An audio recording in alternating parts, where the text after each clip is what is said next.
Teman-teman, jadi tadi tuh aku buat air tajin lagi karena masih banyak yang nanyain ya, Bun gimana sih cara membuat air tajin dan cara konsumsinya seperti apa?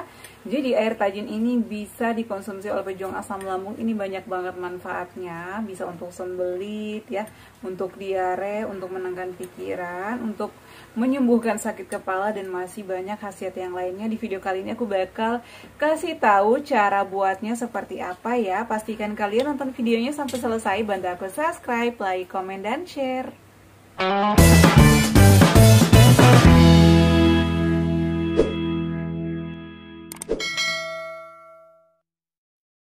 Assalamualaikum warahmatullahi wabarakatuh. Halo semuanya, kembali lagi di channel aku Adeva dan Bunda. Apa kabarnya teman-teman? Semoga sehat selalu ya. Nah teman-teman, di video kali ini langsung aja ya, karena kemarin itu banyak banget yang ngechat aku ya, baik itu di YouTube, TikTok, dan sosial media aku yang lainnya. Bun, apa sih khasiat air tajin dan berapa lama sih kita konsumsi air tajin ini agar cepat sembuh dari asam lambung dan kandungannya apa aja. Jadi banyak banget ya khasiatnya, banyak banget kandungan yang terdapat di dalam air tajin ini. Jadi ini juga dipercaya untuk menyembuhkan lambung ya, menyembuhkan asam lambung, GERD, dan juga bisa menenangkan pikiran kita ya. Dan langsung aja di sini aku bakal buat air tajin ini bisa terbuat dari beras organik yang merah ataupun yang putih. Tapi kalau misalnya di rumah nggak ada beras organik, boleh pakai beras biasa aja, yang penting rutin ya. Yuk langsung aja kita buat. Caranya seperti ini. Cara buatnya mudah banget. Pertama-tama ambil 2 sendok makan beras, bisa pakai beras organik atau bisa juga pakai beras biasa ya. Kemudian dicuci bersih. Setelah dicuci bersih seperti ini, aku bakal nambahin air ya sekitar 30 atau 50 ml sesuai dengan porsi yang kita buat ya. Jadi airnya cukup seperti ini. Setelah itu kita masak di atas kompor dengan api sedang ya, agar cepat matang. Jadi bisa dibesarin sedikit airnya. Kita tunggu ya, biasanya aku masaknya itu sekitar 10-15 menit. Nah, dan ini udah mendidih. Kita cek dulu kira-kira berasnya apakah udah hampir matang. Nah, ternyata sudah hampir matang ya berasnya, dan untuk air ini sudah agak berkurang gitu. Setelah itu kita matikan api kompornya dan siap kita sajikan air tajinnya.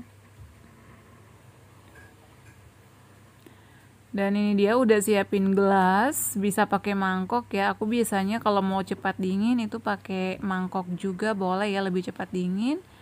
Kemudian tuangkan ke gelas atau ke mangkok. Setelah itu ini aku bakal nambahin madu. Untuk madunya ini kalian bisa pakai madu alami atau madu murni, bisa pakai madu TJ yang ada aja. Kalau mau samaan madunya juga aku cantumkan di description video ini ya, di bawah judul, kalian boleh cek. Nah, dan ini dia udah jadi. Kita tunggu suam-suam kuku lalu bisa dikonsumsi. Dan ini dia air tajinnya udah selesai aku buat ya, udah suam-suam kuku, ini siap dinikmati. Jadi ini bisa ditambahkan madu. Kalau gula putih, kalau saran aku nggak perlu ya, karena ini kan udah mengandung gula. Kalau mau bisa gula aren, itu nggak ada masalah ya menurut aku, tapi jangan banyak-banyak juga. Aku biasanya sih pakai gula aren ya, tapi lebih senang pakai madu. Tapi kalau gula putih atau gula pasir, kalau menurut saya nggak usah ya, atau boleh dikasih sedikit garam agar tidak hambar-hambar banget. Nah, cara konsumsinya seperti apa? Kalau aku nih pada saat itu konsumsinya 30 menit sebelum makan ya. Bisa di pagi hari, siang, dan juga sore atau malam hari sebelum makan ya. Kalau pagi hari biasanya aku konsumsinya sebelum sarapan. Jadi ini adalah pelindung atau pengantar ya, pelapis. Biasanya kan kita itu pada saat bangun tidur kayak perih di lambung kita, kemudian sering panas, ngalamin panas kalau yang ada gastritis. Saran aku rutin konsumsi ini. Nah, mana sih Bun yang paling bagus antara air tajin sama tepung Garut? Menurut saya sih bagus dua-duanya ya.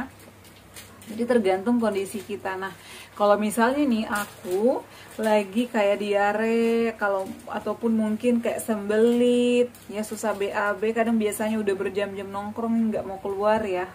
aku itu rutin minum ini dikasih gula aren atau dikasih madu. Tapi kalau misalnya aku lagi perih banget ya, suka perih terutama di pagi hari, atau perut aku tuh sering banget melilit kayak diiris-iris ataupun kayak nyut-nyutan gitu ya, aku tuh dulu sering ngalamin banget setiap malam ya, kadang-kadang terbangun di malam hari karena perut aku tuh perih, nyut-nyutan, kayak ada luka suap kayak gitu ya.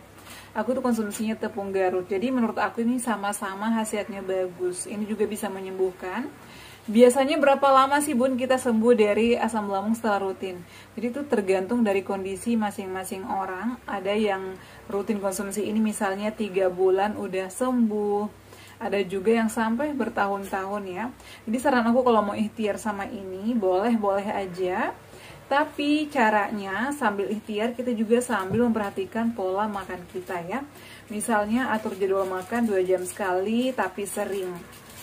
Karena biasanya kan ada teman-teman ya yang lain, termasuk teman-teman aku juga, udah ikhtiar nih sama air tajin dan juga tepung Garut ataupun mungkin herbal yang lainnya, tapi dia itu nggak mau mantang makanan, masih suka makan mie, senang makan bakso, kemudian masih suka kayak soda, makan sambal.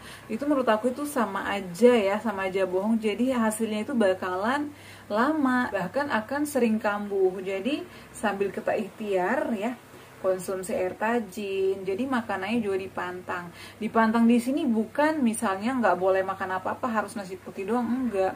Jadi ada cara-caranya gimana sih kita misalnya mengolah ikan, mengolah ayam, kemudian porsi kita diperhatikan, sayur-sayurannya juga. Kalau aku nih teman-teman pada saat ikhtiar konsumsi air tajin ataupun tepung Garut, nanti next video aku buatin lagi tepung Garut. Kemarin juga ada yang nanya cara masaknya gimana. Sebenarnya ada beberapa versi ya, ditunggu aja videonya. Jadi saran aku ya, menu-menunya diperhatikan. Aku nih pada saat ikhtiar konsumsi ini, aku makan yang digoreng, tapi aku pakai minyak zaitun, minyak kedelai atau VCO ya, Vineco itu bagus. Menurut aku nggak apa-apa kita konsumsi sekali-sekali. Kalaupun biasanya sayuran ya, aku tuh bening, rebus, ataupun mungkin ikannya aku panggang, aku bakar, dan juga bisa direbus atau bisa dipalumara ya, direbus pakai bahan-bahannya kayak bawang aja, di iris-iris, nggak perlu ditumis juga nggak apa-apa. Tapi kalau mau ditumis nggak apa-apa juga, yang penting itu tuh nggak berlebihan gitu loh teman-teman ya. Yang jelasnya kayak sambal yang asam-asam, sayur-sayuran putih itu dihindari dulu. Menurut aku selama kita pengobatan apalagi pemulihan, itu dihindari dulu. Kita tuh nggak makan pedas nggak bakalan sakit parah. Malahan kalau misalnya kita makannya yang berlebihan, yang pedas-pedas, itu nanti bakal memperburuk keadaan kita ya. Ini masih suam-suam kuku, aku bakal minum ini. Bismillahirrahmanirrahim. Ini lebih enak itu dikonsumsi pada saat suam-suam kuku. Apalagi kalau misalnya nggak ditambahin madu, nggak ditambahin gula aren, jadi kayak masih anget-anget gitu, lebih enak sih menurut aku. Jadi kita nggak enak, karena biasanya kan kalau tanpa gula ataupun nggak ditambahin madu itu rasanya kayak hambar banget kayak gitu ya.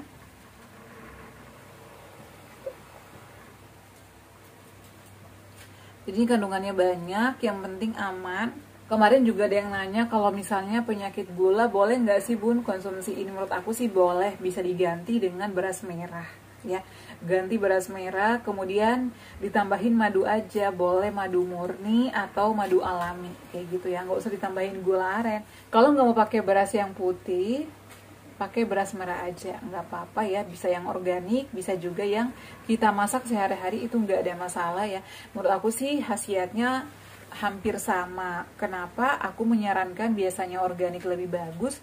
Karena itu dia tanpa pestisida ya. Jadi menurut aku itu lebih cepat pengaruhnya, penyembuhannya daripada yang beras biasa. Tapi kalau misalnya susah nih Bun, beras organik di kampung aku, jadi boleh pakai beras biasa. Kalau aku sih biasanya beli online. Jadi aku biasanya pakai beras Safia atau organik yang mana aja. Nanti aku cantumkan di bawah sini ya link pembelian aku. Kalau mau pakai gula aren boleh, pakai madu juga boleh. Aku biasa pakai madu alami. Madu apa aja yang penting aman sama kita ya. Ini aku mau habisin dulu ya. Karena kalau udah dingin tuh kayak rasanya tuh agak beda gitu. Habis deh, alhamdulillah. Oke teman-teman, udah habis nih air tajinnya, alhamdulillah. Semoga bermanfaat. Kalian juga boleh coba di rumah. Semoga lekas sembuh.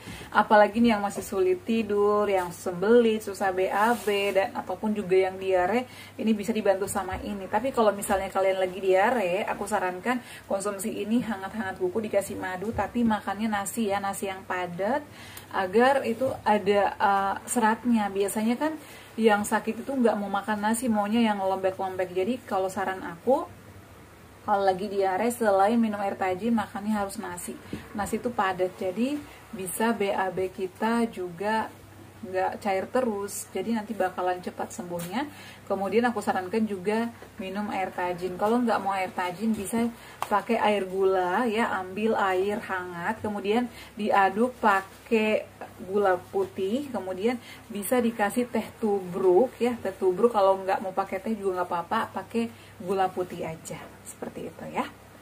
Oke ya, semoga video kali ini bermanfaat dan bisa membuat kalian sembuh juga, pulih kembali seperti sedia kala. Dan buat kalian yang baru menemukan channel aku, terima kasih, selamat datang di channel aku. Jangan lupa bantu aku subscribe, like, komen, dan share. Dan jangan lupa juga nyalakan lonceng notifikasinya agar kalian mengetahui video-video terbaru aku. Cukup sekian, Assalamualaikum warahmatullahi wabarakatuh. Sampai ketemu lagi di video-video aku selanjutnya. Bye!